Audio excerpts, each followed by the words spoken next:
ಏನಾಯ್ತು? ಅಮ್ಮ, ಯಾರೋ ಗೊತ್ತಿಲ್ಲ ಸರ್, ಹಿಂದೆಯಿಂದ ಬಂದು ಜೋರಾಗಿ ಹೊಡೆದ್ಬಿಟ್ಟು ಹೊಟ್ಟೋದ್ರು. ಅಮ್ಮ, ಬೇಗ ಹಾಸ್ಪಿಟ್ಲ್ ಕರ್ಕೊಂಡೋಗಿ ಸರ್.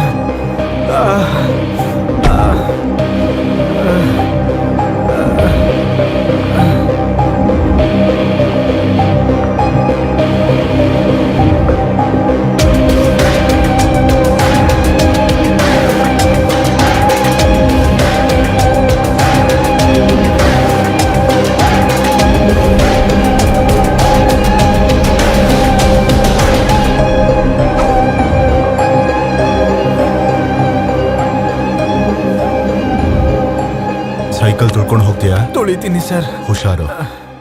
ಹೋಗಿ ಬರ್ತೀನಿ ಸರ್. Okay. ತುಂಬ ಥ್ಯಾಂಕ್ಸ್ ಸರ್. ಅಮ್ಮ, ಸಾವು ಯಾವಾಗ ಹೆಂಗ್ ಬರುತ್ತೋ ಗೊತ್ತಿಲ್ವೇ. ಅಯ್ಯಪ್ಪ.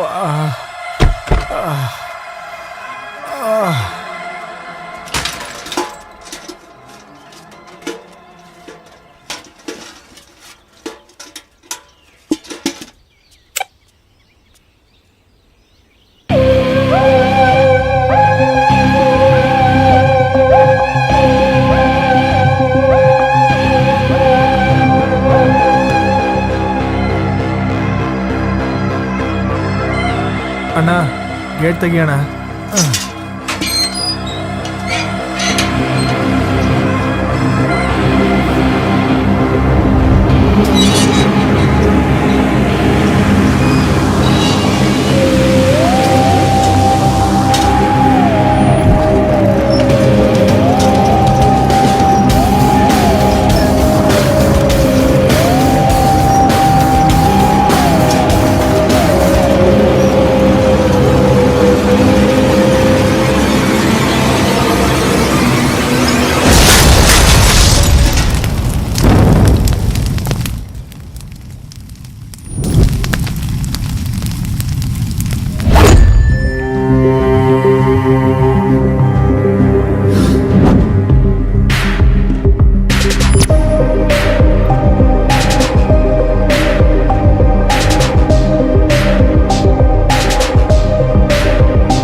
ಬಾಡಿ ಕ್ಯಾವಿಟಿ ಬಾಂಬ್ನ ಸಕ್ಸಸ್ಫುಲ್ಲಾಗಿ ಟೆಸ್ಟ್ ಮಾಡಿದ್ವಿ. ನೆಕ್ಸ್ಟ್ ಪ್ಲ್ಯಾನ್ ಏನು ಬಾಸ್? ನನಗೆ ಕ್ಯೂ ಹಬ್ಬಲ್ಲಿ ಕೆಲಸ ಮಾಡೋ 5 ಜನ ಎಂಪ್ಲಾಯೀಸ್ ಬೇಕು.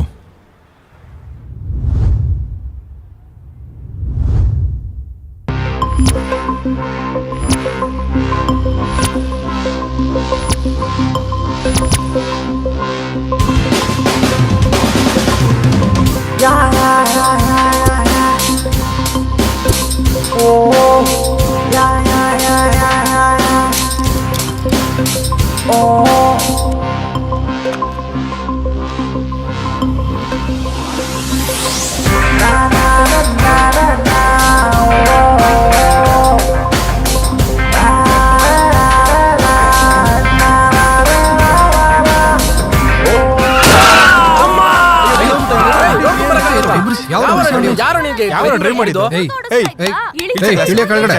ಏಯ್, ಬಾರೋ ಹೊರಗಡೆ. ಏನಯ್ಯ ಮನುಷ್ಯನ್ ಗುದ್ಬಿಟ್ಟು ಕಾರಲ್ಲಿ ಆರಾಮಾಗಿ ಕೂತಿದ್ಯಾ? ನಿನಗೆ ಕರುಣೆನೇ ಇಲ್ವಾ? ಕಿವಿ ಕೇಳಿಸ್ತಾ ಇಲ್ವಾ? ಪಾಪ ನೋಡು ಅವನಿಗೆ ಎಷ್ಟು ಏಟ್ ಆಗಿದೆ. ಇಳಿಯೋ.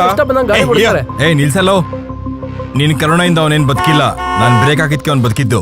ಜಾಸ್ತಿ ನಾಟಕ ಮಾಡಿದ್ರೆ ನೋಡು, ಕಾರ್ ಕೆಳಗಡೆ ನೀನ್ ಇರ್ತೀಯ. ಹೋಗ ಬೇಗ ಕಾರ್ ತೆಗೆಯಪ್ಪ. ಇರಲ್ಲೇ ಇವನು ಯಾರು ವಿಶ್ರಾಂತ ಮಾಡ ನನಗೆ ಯಾಕೆ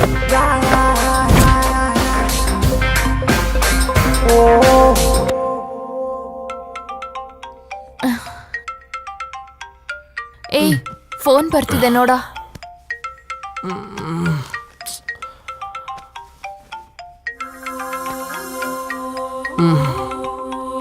9:30 ಆಯ್ತಾ? ಹಲೋ,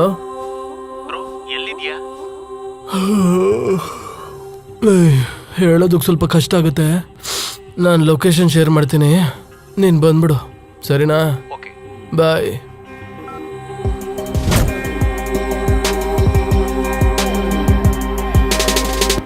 ಯಾ ಆಲ್ರೆಡಿ ನಿಮಗೆ ಫೈಲ್ ಶೇರ್ ಮಾಡಿದ್ದೀನಿ, ನೀವೊಂದ್ಸಲ ಚೆಕ್ ಮಾಡಿ. Will discuss on it later. ಬ್ಯಾಗಗೆಲ್ಲ ಜೋಡಿಸ್ಕೊಂಡಿದ್ಯಾ?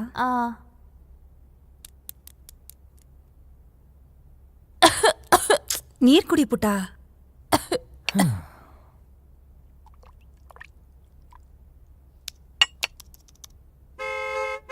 ಅಮ್ಮ ಬಸ್ ಬಂತು, ನಾನು ಹೊರಡ್ತೀನಿ. ಸಂಜು ಅಮ್ಮ, ನಿಂತ್ಕೋ bye. ಸಂಜು, ಒಂದ್ ಬಸ್ ನಿಮಿಷ, ಬಂತು, ಒಂದೇ late ತುತ್ತು. ಆಗುತ್ತೆ. ಸಂಜು ಸಂಜು, ಟೈಮ್ ಮ್ಯಾನೇಜ್ಮೆಂಟ್ ಅಂದರೆ ಟೈಮಿಗೆ ಕೆಲಸ ಶುರು ಮಾಡೋದಲ್ಲ, ಅಂದ್ಕೊಂಡಿದ್ದ ಟೈಮ್ಗೆ ಕೆಲಸ ಮುಗಿಸ್ಬೇಕು. ಅದು ಕೈಯಲ್ಲಾಗಿಲ್ಲ ಅಂದರೆ ಎಲ್ಲ ಹೀಗೆ ಅರ್ಧಕ್ಕೆ ನಿಂತೋಗ್ಬಿಡುತ್ತೆ.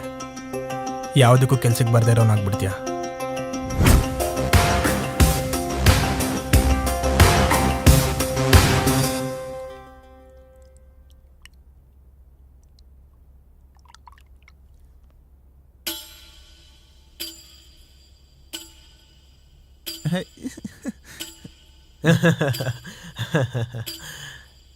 ಓಕೆನೋ ಓಕೆನೋ.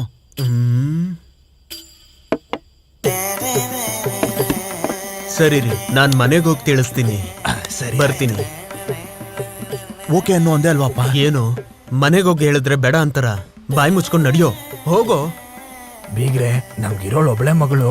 ವರದಕ್ಷಿಣೆ ವರೋಪಚಾರದಲ್ಲಿ ಯಾವುದೇ ತರ ಕಮ್ಮಿ ಮಾಡಲ್ಲ. ನಿಮ್ಗೆ ಮದುವೆ ತುಂಬಾ ಗ್ರ್ಯಾಂಡ್ ಆಗಿ ಮಾಡ್ಕೊಳ್ತೀವಿ. ಅದ್ರ ಬಗ್ಗೆ ಇವಾಗ ಯಾಕೆ ಸರ್? ಬರ್ತೀನಿ. ಅಯ್ಯೋ, ಅಳಿ ಅಂದ್ರೆ ಶರ್ಟ್ ಗಲೀಜಾಗೋಯ್ತೆ.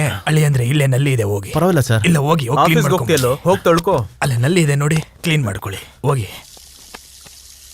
ಹೆಣ್ಣೋಡಕ್ ಬರೋ ಗಂಡುಗಳ ಮುಂದೆ ಯಾವಾಗ್ಲೂ ತಲೆ ತೆಗೆಸ್ಕೊಂಡ್ ಕುತ್ಕೋಬೇಕು. ನೀನ್ ಬಂದು ನಮ್ಮ ಅಪ್ಪ ಅಮ್ಮನ ಹತ್ರ ಮಾತಾಡ್ತೀಯಾ? ಇಲ್ಲ ಇಬ್ರು ಓಡೋಗಣ್ವಾ?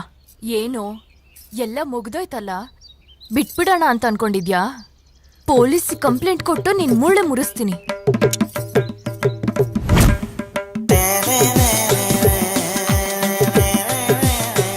ನೋಡ್ಕಂದ, ಈ ಗ್ರಹಗಳ ಸುತ್ತ ಸುತ್ತಿದ್ರೆ ನಿನಗೆ ಕಾಲು ನೋವು ಬರುತ್ತೆ ಅಷ್ಟೇ ವಿನಃ ಆಗ್ಬೇಕಾಗಿರೋ ಕೆಲಸ ಆಗಲ್ಲ. ಹೌದಾ? ಹಾಗಿದ್ರೆ ನನಗೆ ತೊಂದರೆ ಕೊಡ್ತಿರೋ ಗ್ರಹಗಳಿಗೆ ನಾನು ಏನ್ ಮಾಡ್ಬೇಕು ಸ್ವಾಮಿಗಳೇ? ಅದು ಗೊತ್ತಾಗ್ಬೇಕು ಅಂದ್ರೆ ಪ್ರಸ್ತುತ ನೀವ್ ಯಾವ ಸಮಸ್ಯೆಯಲ್ಲಿ ಒದ್ದಾಡ್ತಿದ್ರೋ ನನಗ್ ಗೊತ್ತಾಗ್ಬೇಕಲ್ಲ. ಅಂದ್ರೆ ನಮ್ಮ ಅತ್ತೆ ಮಗಳನ್ನ ನಾನು ಮದ್ವೆ ಆಗ್ಬೇಕಂತಿದ್ದೀನಿ ಗುರುಗಳೇ. ನಾಚಿಕೆ ಪಟ್ಟಿದ್ದು ಸಾಕು. ಆ ಹುಡುಗಿ ಇನ್ನ ಓಕೆ ಅಂದಿಲ್ಲ ಅನ್ಸುತ್ತೆ. ಹಾಗಾದ್ರೆ ಚಂದ್ರ ಗ್ರಹಕ್ಕೆ ಪ್ರತ್ಯೇಕ ಪೂಜೆ ಮಾಡೋಣ. ಅತ್ತೆ ಮಗಳಿಗೆ ನನ್ ಕಂಡ್ರೆ ಇಷ್ಟ, ಆದ್ರೆ ಮಾವ ಇದಾನಲ್ಲ. ಓಕೆ, ಹಾಗಾದ್ರೆ ಅಡ್ಡ ಇರೋದು ಅದಾ? ಹಾಗಾದ್ರೆ ಬುಧ ಗ್ರಹ ಪೂಜೆ ಮಾಡಿದ್ರೆ ಸರಿ ಹೋಗುತ್ತೆ. ಗುರುಗಳೇ, ನಮ್ಮ ಮಾವನ್ಗೂ ನನ್ ಕಂಡ್ರೆ ಇಷ್ಟಾನೆ, ಆದ್ರೆ ಒಳ್ಳೆ ಕೆಲ್ಸದಲ್ಲಿ ಇರೋನ್ಗೆ ಕೊಡೋಣ ಅಂತಿದ್ದಾನೆ. ಒಳ್ಳೇದಾಯ್ತು. ಹಾಗಾದ್ರೆ ನೀವು ಕೆಲ್ಸ ಹುಡ್ಕೋ ಪರಿಸ್ಥಿತಿಯಲ್ಲಿ ಇದ್ದೀರಾ. ಗುರುಗಳೇ, ಕೆಲ್ಸ ಏನಕ್ಕಿಲ್ಲ, ಕ್ಯೂ ಅಪ್ ಕಂಪ್ನಿಲಿ ದೊಡ್ಡ ಪೊಸಿಷನ್ ಅಲ್ಲಿ ಇದ್ದೀನಿ ನಾನು. ಮತ್ತಿನ್ನೇನು, ನನ್ ಪ್ರಾಣ ಯಾಕೆ ತಿಂತ ಇದ್ಯಾ? ನಿನ್ ಸಮಸ್ಯೆ ಏನು? ಅಯ್ಯೋ, ನಿಜವಾದ ಪ್ರಾಬ್ಲಮ್ ಶುರುವಾಗಿದ್ದೆ ಇಲ್ಲಿ ಗುರುಗಳೇ. ಸ್ಟಾರ್ಟಿಂಗ್ ಅಲ್ಲಿ ನಾನು ಕಷ್ಟಪಟ್ಟು ಕೆಲಸ ಮಾಡ್ತಿದ್ದೆ, ಆದ್ರೆ ಮ್ಯಾನೇಜರ್ ಬೈತಾನೆ ಇದ್ದ.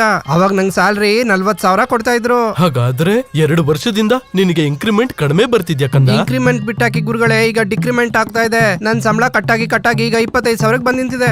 ಅದೆಲ್ಲ ಬಿಟ್ಟಾಕಿ ಗುರುಗಳೇ, ಇವತ್ತು ನನ್ನ ಪ್ರಾಜೆಕ್ಟ್ ಟೆಸ್ಟಿಂಗ್ ಆಗತ್ತೆ, ಅದು ಸಕ್ಸಸ್ ಆಗ್ಬೇಕು. ಅದರಿಂದ ನನಗೆ ಇನ್ಕ್ರಿಮೆಂಟ್ ಬಂದು ಪ್ರಮೋಷನ್ ಸಿಗ್ಬೇಕು. ನೀವೇನಾದ್ರೂ ಮಾಡಿ, ಏನಾದ್ರೂ ಒಂದ್ ಮಂತ್ರ ಹಾಕಿ, ಗ್ರಹಗಳು ನಂಗೆ ಸಹಕರಿಸಿದಂಗೆ ನೀವು ಮಾಡ್ಬೇಕಷ್ಟೇ. ನೀನ್ ಕೊಡೋ ಸಂಭಾವನೆ ನಮ್ ತಿಂಗಳ ಖರ್ಚಿಗೆ ಸರಿ ಹೋಗಿ